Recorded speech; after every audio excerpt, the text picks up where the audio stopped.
Hello दोस्तों, स्वागत है आप सभी का अपने परिवार बताएं स्टडी हब पर। तो जैसा कि आपको पता है कि हम यूपी बोर्ड एग्जाम 2024 को टारगेट करते हुए चल रहे हैं, जिसमें कि हम आज पढ़ेंगे कक्षा 10 और 12 की हिंदी। ठीक है, कक्षा 10 और 12 हिंदी।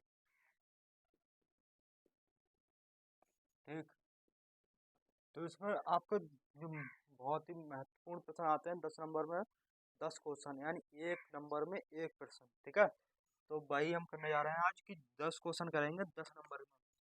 ये आपको सीधे एग्जाम में बहुत सहायता करेंगे। ठीक है, तो करते हैं आज की वीडियो को शुरू। तो उससे पहले आप वीडियो को स्किप ना करें। ठीक है, तो देखिए पहला क्वेश्चन क्या कह रहा है। पहला क्वेश्चन कह रहा है कि अग्नि की उड़ान पुस्तक के लेखक हैं, यानी अग्नि अग्नि की उड़ान जो एक पुस्तक है उसके लेखक कौन है। तो ऐसे पूछा आपसे क्वेश्चन, तो आप बताइए कि इसके लेखक कौन है। तो इसके लेखक हैं डॉक्टर एपीजे अब्दुल कलाम, जिन्हें हम मिसाइल मैन के नाम से भी जानते हैं। ठीक है, तो आपको एक क्वेश्चन ये भी आ सकता है एग्जाम में कि missile doctor APJ Abdul Kalam को और किस नाम से जाना जाता है। तो उन्हें जाना जाता है मिसाइल मैन के नाम से। ठीक है, तो यहाँ लिखेंगे हम doctor APJ Abdul Kalam. Doctor APJ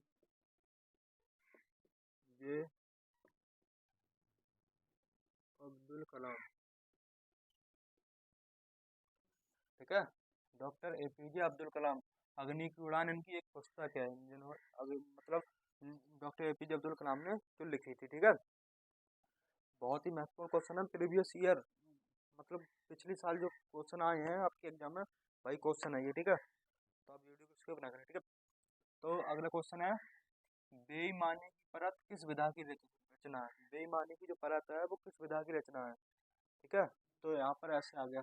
तो अब विधा भी पूछ ली जाती है और रचनाकार भी पूछ लिया जाता है। ठीक है, तो हम अभी विधा पूछिए तो उससे विधा ही लिखेंगे। ठीक है, किस पर आधारित है ये, जीवनी पर, निबंध पर, उपन्यास पर, किस पर आधारित है, तो इसी। ठीक है, तो बेईमानी की परत है जो एक कृति है, तो वो है निबंध विधा पर आधारित। किस पर, निबंध विधा पर, निबंध विधा पर, निबंध विधा।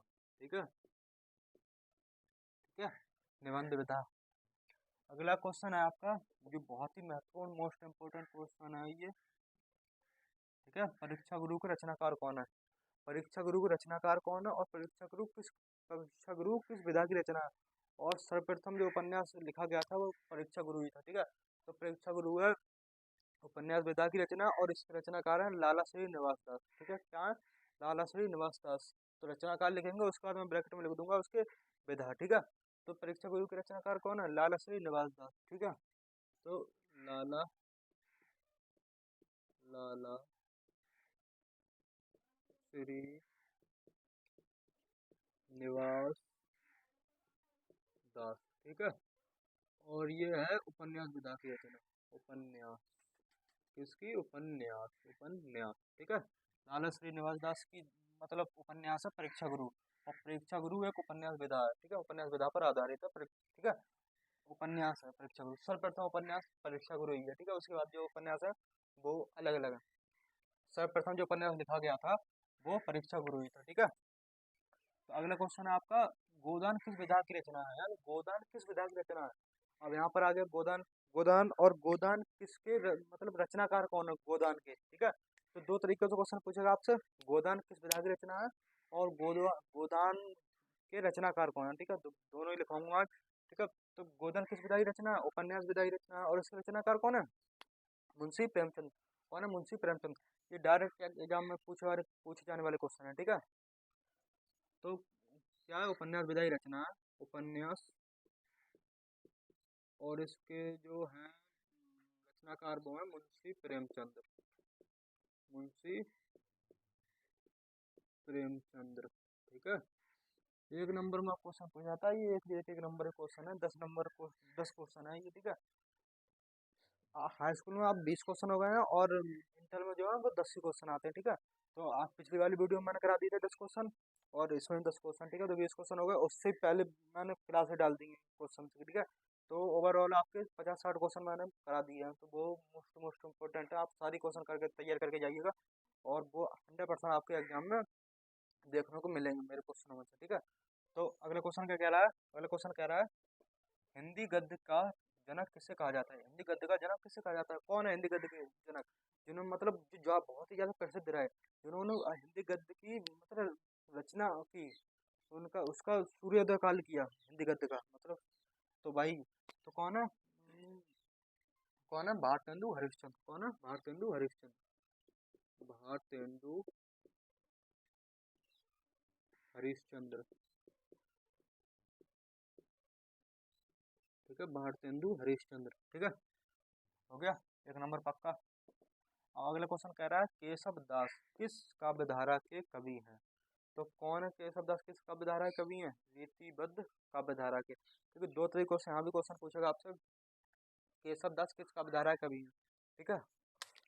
और ऐसे भी क्वेश्चन पूछ सकता है कि मतलब रीतिबद्ध काव्य धारा के कवि कौन है, फिर नीचे चार ऑप्शन दे देगा, उसमें चार कवि दे देगा, ठीक है। मतलब क्वेश्चन पूछेगा आपसे, जैसे यहाँ पर पूछा है आपसे केशव दास किस काव्य धारा के कवि हैं, तो मैं कह दूंगा रीतिबद्ध काव्य धारा के कवि हैं।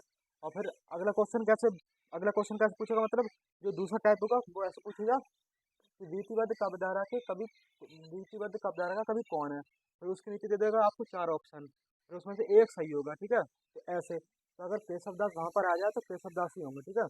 और दो तीन और भी हैं, लेकिन यहाँ पर क्वेश्चन क्या है, केशव दास किस काव्य धारा की कवि है, तो कौन किस काव्य धारा कवि है, रीतिबद्ध काव्य धारा कवि है, ठीक है। तो हम क्या लिखेंगे, रीतिबद्ध काव्य धारा, रीतिबद्ध, रीतिबद्ध काव्य धारा, ठीक है, रीतिबद्ध काव्य धारा की कवि है, ठीक है।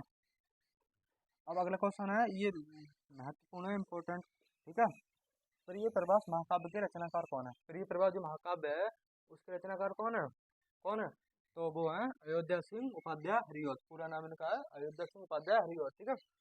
तो क्या है, अयोध्या सिंह उपाध्याय, अयोध्या अयोध्या सिंह उपाध्याय, उपाध्याय, और यहाँ पर हरिऔध, ठीक है, हरिऔध,